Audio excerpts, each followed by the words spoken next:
They say talk is cheap, so let's add some value to your voice. It's Targeted Impressions with Scott Cody. He ought to hold his head humbly and evenly. His hair should not be too much smoothed down, nor his beard curled like that of a degenerate youth. Gravity signifies breadth of experience.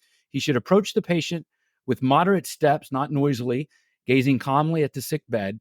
He should endure peacefully the insults of the patients, since those suffering from the melancholic or frenetic ailments are likely to hurl evil words at physicians. That was taken from the Hippocratic Corpus, dating back to the 4th century BC, concerning the expected bedside manner of physicians. Intentional communication, certainly a priority between a doctor and their patient. So we're excited to dive into this topic with our guest today, Louisiana native, LSU Tiger alum, local orthopedic surgeon, Dr. Shamieh. Lots of hats here that you wear. Chief Medical Officer for AVALA Hospital, Medical Director at AVALA Spine. Did I miss? I'm sure there's some other ones there, right? Yeah, Chairman of the board and things like that. All that good stuff. Yeah. Well, look, thanks for coming on. So obviously I had to do a lot of good stuff here to prepare, right? I had all Google. I certainly didn't know all that stuff. But the bedside manner of physicians, it has been kind of emphasized at times and then not. And the article that I read talked about there was an influx of kind of lab folks that were really teaching medical school classes as opposed to experienced clinicians. And that was maybe hampering bedside manner. And then it really made a comeback. Johns Hopkins started really making sure that it was a priority. Your thoughts on the intentionality and how you approach the bedside manner with your patients? Thanks, Scott, for having me on. It means a lot to both me and to people in my profession to be able to talk about what we do on a day-to-day basis. I mean, for me, it was really easy. I grew up in a medical household. My father was a neurologist. I got to see him and how he treated his patients. I walked with him in the halls of the hospital with my little white coat on when I was 5 years old, and saw the respect that the staff, the nurses, and the patients gave him because he was so kind to them. I mean, they would bring him like pecans or shrimp that they caught on the boat for payment because they couldn't pay for some of the services. And he would go overseas and do like Physicians for Peace.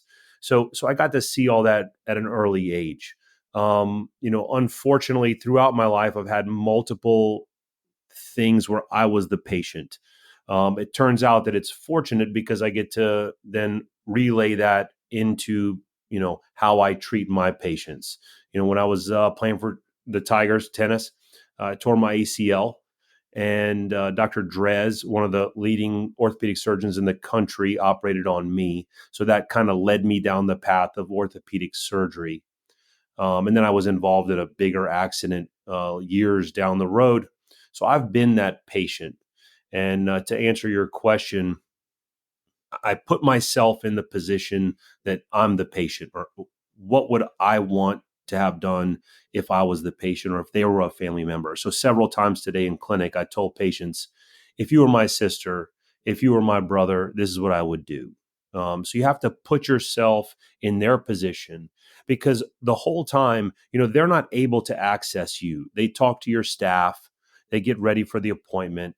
And so they sit in the waiting room, then they sit in the exam room. And so the whole time there's this buildup of stress for them that they're going to get their health problems taken care of in that short time period. I mean, typically I'm only in the room for anywhere between 5 minutes and maybe 15 minutes if I'm talking to a surgery patient, or maybe 20 minutes.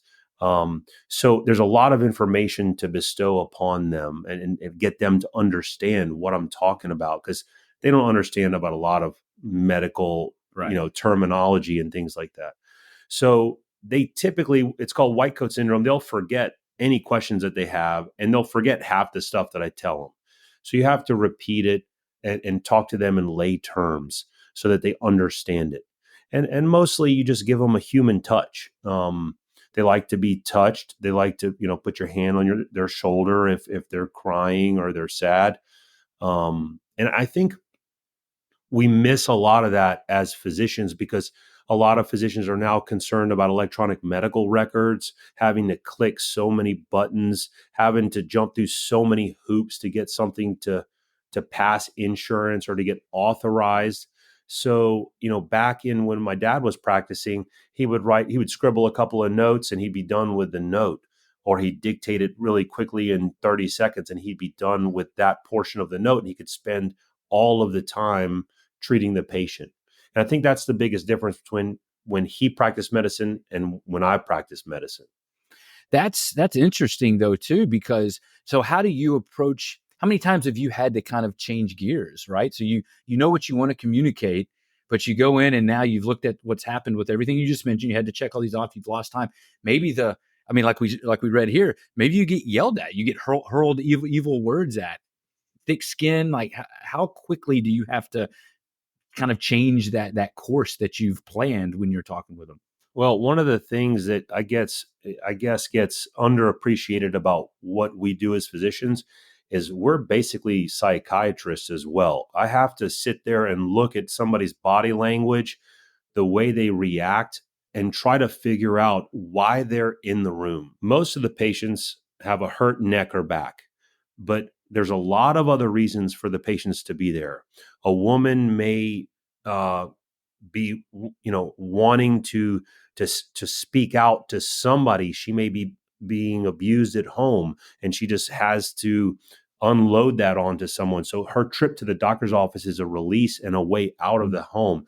Another patient may be malingering and may be wanting monetary benefit from seeing me because they're going to claim disability or unable to work, or they were in an accident. There's so many different reasons for them to be there. I've seen women turn to their husband and say, "See, I told you that I was supposed to be in pain." So it's almost like it legitimizes their complaints of pain by me telling them, you look like you need to be in pain from that imaging. There's a lot of reasons for patients to be in that room. And so I have to figure out why they're in the room. And do it quickly. And do it very quickly. Yeah. So you get into this routine of asking certain questions. I ask a lot of questions and I let the patient talk because, that's why they're there, to release their complaints onto me. And, I have to manage that because that's a lot of negativity throughout the day. That's a lot of complaining. So I try to gear it or direct it in a certain direction so that I can find out how best to help them. Yeah, you're the one that can take that pain, take that negativity, and turn it into something else. You briefly mentioned this, 2008, I believe, when it was, Dallas, Texas. You're at a Saints game. You get into an accident. Take us through what happened in the accident, and then you kind of, to your point, you were on the other end of that. And what did you learn? I guess my question is, did you learn what to do more or what not to do more by being on the other side? Right. It was 2010. Going to Cowboys Saints game the day before Thanksgiving. A drunk driver hit me when I was walking with his Escalade, and I flew about 15 feet, and then he ran over me with the tires. So I had a skull fracture. I had a break of my nose. I had 15 rib fractures, a clavicle fracture, separated shoulder, all kinds of thoracic and lumbar minimal fractures, but still very painful. I had a collapsed lung that they had to put a chest tube in with blood in the thorax region, and then I had a fractured dislocation of my hip, of which I had 2 surgeries and multiple procedures in the office. So I was in the hospital for 3 weeks, ICU for 2, and it took me about 6 months to recover. I remember laying there. Everybody was asking me, you have to be upset with this guy who ran you over. I really didn't do anything wrong, and I didn't know the guy. So that never really crossed my mind. I was just trying to get better the whole time. The one thing I kept thinking about was you got to recover. You got to get better. At some point during that period, it crossed my mind that, I didn't deserve this. Why did this happen to me? I need to get something in return for this. Kind of like this mentality almost of entitlement. And then after about a week of that, I was really going down this negative pathway of thought process. I just snapped out of it and I said, hey, man, you're chief resident of orthopedics. You have a long career ahead of you. You got to get better and you got to get through this because, you have a lot of life to live and a lot of earning power as a physician, and you got to help people. All those things crossed my mind. So I just snapped out of it. And the mental portion of recovery is so huge. I cannot overstate that enough. I mean, it is um, that I had an amazing surgeon. I mean, absolutely the best in the world, pelvic and acetabular surgeon, Dr. Camby's Shardar in Shreveport. I had trained under him during residency, and I knew he was wow. the best. So I transferred from Dallas to Shreveport, and people in Dallas were asking me, "What are you, crazy? Why are you going to Shreveport?" I said, "Because the best surgeon I know is there." So that's the sort of thing that really got me to be a patient. And I knew that my surgeon was the best. Some of the things surrounding my hospital care were not the best. And some of the administrative things were not the best. And so I experienced the positives and the negatives of being a patient. And I vowed right then and there that there's no way that I wouldn't practice medicine knowing that we had the best medicine and the best administrative portions of medicine, because it takes away from the good work that the surgeon did. It truly does. Yeah, it can overpower it, right? That's right. Yeah, it can overpower and it. people can just stick on that mentally and just keep going back to that over and over. Well, the food wasn't good, or one of the nurses didn't give me my pain medicine on time, or they didn't have a TV. There's so many things you can complain about. And it seems like these days people are really latching on to those negative things instead of staying positive and recovering. So then in 2017, you literally started a hospital then with all of this background that you just talked about, AVALA Hospital in Covington. Tell me how that experience then turned AVALA into what it is today now, because you walk into AVALA and you hit on a couple of things right then that you notice when you walk in there. There's chandeliers. It is clean. It is a different vibe when you walk into AVALA. Is that what shaped all of that for you? So for the first 5 years of my practice, I was just a solo practitioner going to a local hospital. And what I would find is, I brought cutting edge technology to the North Shore doing minimally invasive spine surgery. Nobody else was doing that. And I would get really good results from surgery. But every time patients would come back to the clinic, they would complain about something at the hospital of which I didn't have control. And so that reminded me of one of my mentors, Dr. Pierce Nunley, told me was you have to have your own spine center of excellence where you control every aspect of a patient's care so that you can ensure that it's the best quality. And so when an opportunity came up in 2017 to take over a failing hospital, at the time it was Fairway Medical Center, we've since rebranded to AVALA. I was really intentional on what I wanted. We had to first change the culture because it was a culture that was going downhill. I mean, they hadn't given raises in 5 years.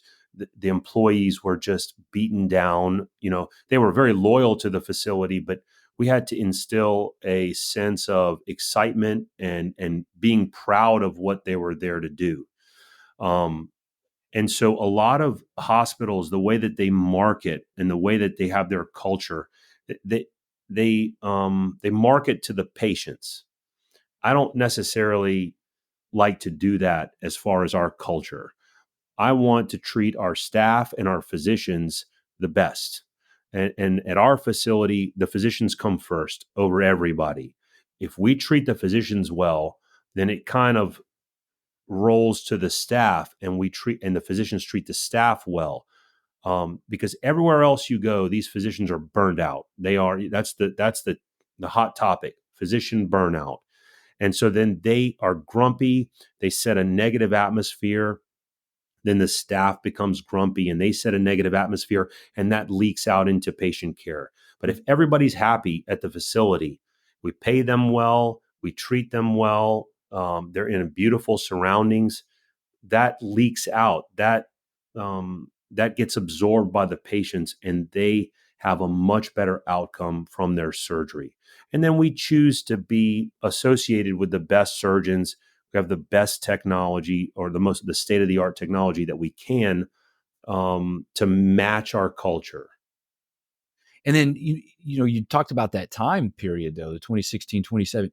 There was a lot of stuff up in the air with regards to healthcare, and I think was probably leading to a lot of the issues that you talked about. Talk about communicating that vision to those physicians and to the staff in a time when healthcare was at a pivoting point, and no one really kind of knew which way it was going to go. And you took it in a direction a lot of other people didn't. Well, I mean, to be honest with you, it's there's a lot of changing in healthcare now. I mean, I think that'll be the norm, right? Yeah. Yeah. But at that point, that was kind of the genesis of a lot of right. change. And then COVID kind of took us for a loop, a roller coaster ride. But in 2017, me and then my partner, Dr. Jeremy James, and a couple other key partners in the beginning, we led by example. We committed our entire practice to that facility. We lost a ton of business because, there in medicine, there are referral patterns that are based on business, unfortunately. And so by associating ourselves with AVALA, or at that time, Fairway Medical Center, we lost a lot of business. A lot of people weren't super excited that we started our own hospital system. So they stopped sending us patients. So we took a little bit of a dip in our productivity, but that's when we started to market and to give our vision of what we wanted it to be. I mean, we went through approximately $10 million of renovations over the years. Every square inch of the hospital now has been renovated and brought up to our standards. That's one section, is the surroundings. But then we brought in the right people, the right administration. A lot of times there's a huge administrative burden. In other words, if a physician says, "Hey, Sammer, we need this piece of equipment." Well, if you did that at a bigger hospital system, it's got to go through all these committees and all this approvals and finally gets approved by the CFO or the CEO. It could take months down the road. Well, we pride ourselves is that can get approved in a matter of a week. And so by the next time that surgeon is back at our hospital, we'll get that approved. So that was the first thing, is we have to make the physicians happy. So there's an article called "The Death of the Doctor's Lounge." What's happened in doctors' lounges across the country is that they inundate those lounges with computer screens so that people can finish their electronic medical record filing on the computer. They're constantly working. They're not enjoying themselves. So in our doctor's lounge, we have beautiful couches. I think we got them from like Restoration Hardware. We have a beautiful fridge stocked full of anything that they want. An amazing coffee machine that we found at the Ritz. Stuff like that, to where they order food from a 4 or 5 star chef that's made to order for them. It's delivered every day, hot and fresh. So we used to wash their cars and do things for the physicians that other hospitals may not, to try to. I mean, I would have doctors come into the doctor's lounge and just get an espresso before clinic. That would, make them happy. So if they're happy, then that culture just goes. They stop complaining. I really haven't heard many complaints from our physicians recently. Whereas if you go somewhere else and you go to their doctor's lounge, it is nothing but a complaint contest. Yeah. I mean, they are laying into the administration or the facility or the hospital system. It's you can get caught up in it, and then you start complaining. Yeah, it's a cycle, right? It's almost you took the happy wife, happy life, you made a happy physician, happy life, kind of. Right. Yeah, I like that. You went on to it, talked about it a little bit earlier. Family of physicians, which that happens a lot, right? That is, and I think I've seen in an interview where you said, "I had no choice. I was going to be a surgeon. Everyone else kind of was." But let me ask you this: so, what advice do you give to someone who's from a family that's not of surgeons or in the medical field, that wants to become a doctor? What's the best single piece of advice you would give someone wanting to become a surgeon right now? I think these days you have to go into medicine wanting to do medicine because medicine is being taken out of the physician's hands. There are still a handful of what we're doing in AVALA, physician-owned hospitals, but for the most part, every rule, every law that's being made is geared to take the decision making out of our hands. So you're going to have to love doing medicine at its core. Our reimbursements are going down every year, and this isn't a "woe is me" statement. This is a reality for physicians. There are nurse anesthetists that are making more money now than pediatricians, than ER doctors, and internal medicine doctors. So there are a lot of ways to make money in the world. This one isn't necessarily the best. I mean, people will come out and make a comfortable living, but if you go to medical school, you're going to have a ton of debt, and this is a reality. So you're going to have to love it for what it is, because otherwise you're not going to make yourself happy. That's we only live once in this life. You have to do something that makes you super happy, and you can't forget that along the way. That's, I guess, what the advice would be: is there's a reason that everybody goes to medical school. You have to continually remind yourself of why you did it. You don't want to be. You could end up as that person complaining in the lounge, right? You can get burned out very quickly. The way things are going. So we're working in the legislature to try to, ease some of those laws to make our lives a little freer. But for the most part, that's what I would say. There are some people that are geared towards business. And so, you can go out on your own and be a businessman and do this on your own. But for the most part, people are either joining a big group or they're a big hospital system and becoming employed. So you have less say, but also you have less stress. So there's positives and minuses to all these different avenues. All right. So Lake Charles native, Barb High School, played tennis at LSU. That's a cool story. 1999, 2000, you guys were right up there, right? Almost national champs, state, I think semifinalists, right? It was fun. I got hurt, tore my ACL. That kind of cut my career short, but it obviously spurred me on to becoming an orthopedic surgeon and going on with the rest of my career. So you may know this. It's a pretty neat fraternity, though, of former LSU athletes who have become prominent orthopedic surgeons. Dr. James Andrews, right? Sure. Track star at LSU, yeah. had to drop off the track team because his dad passed away, and he had to graduate early and get into medical school. We all know his story. He fixed Drew Brees' torn labrum. So staying within HIPAA guidelines, can you tell us who the most famous person you've performed a surgery on? Well, actually, there's a talk show radio host that's one of my spokesmen who I've operated on. He's probably the most famous. Pretty good hunter and fisher, right? Pretty good hunter and fisher. He talks about it regularly. I've operated on a couple of LSU athletes and a couple of Saints. So it's it's been my pleasure. I mean, to be honest with you, when I got hurt as a tennis player, I wanted to treat athletes. That was my. That's why you knew, right? That's right, and that's why I went into orthopedics. I was like, this is going to be cool. When I got into residency, I realized quickly that the top level athletes went to the top name guys. So the chances of me, going that route and getting to be one of those top tier guys when they've already been established for so long, like a James Andrews, like a David Trez, were less.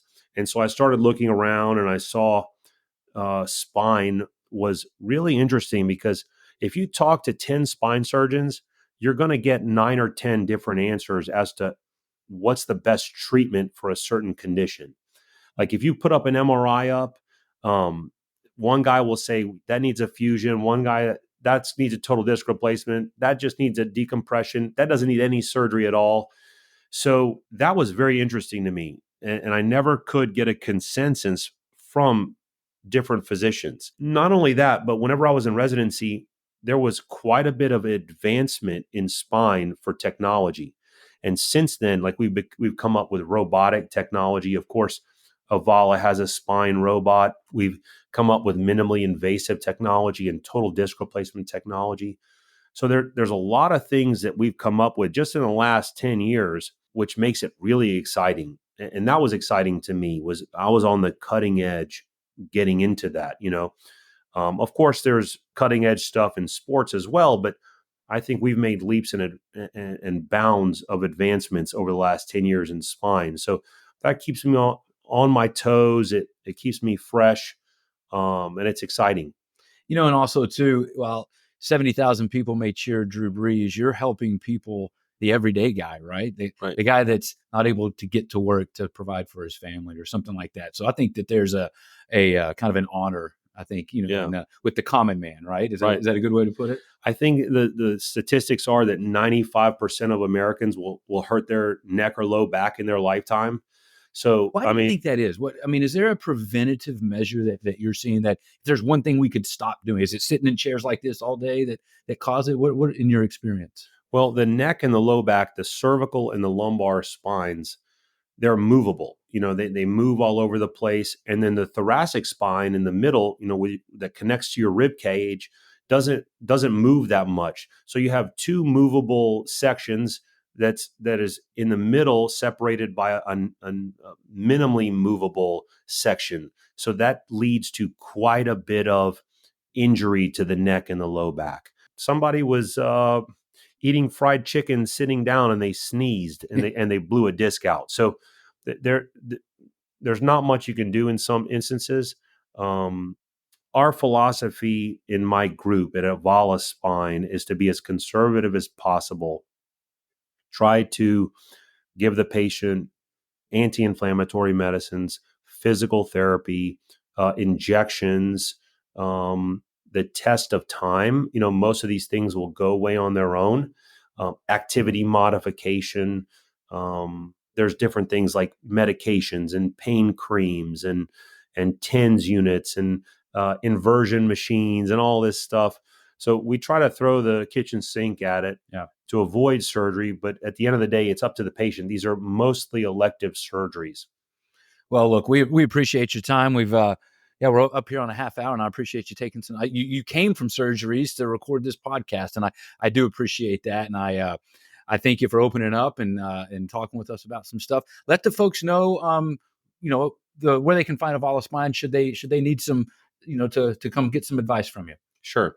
So we are located all around the lake. We have clinics in Covington, Metairie, Slidell, Hammond, Homa. So we're kind of all over. That's a huge difference between my dad and my practice. My dad set up shop in one area and everybody came to him. Well, medicine has completely changed. So we've formed these clinics all around the lake. And our main hospital is in Covington. It's a 21 inpatient bed hospital with 8 operating rooms and 4 procedure rooms. It has a full imaging center, X-ray, MRI, CT, ultrasound, mammography. We have full physical therapy programs at that hospital and in our outpatient clinics. And we're excited to announce that we are opening a surgery center on the South Shore in Metairie at the Galleria Medical Building, right behind the Holiday Inn off the Causeway Boulevard. So that surgery center will be able to perform injections and endoscopes and things like that. And then we're going to convert it into a full ASC to be able to do surgery and things like that here soon. Making it convenient for people to get to you where they want to get to you. That's awesome. Well, look, I really appreciate it. Thanks a lot.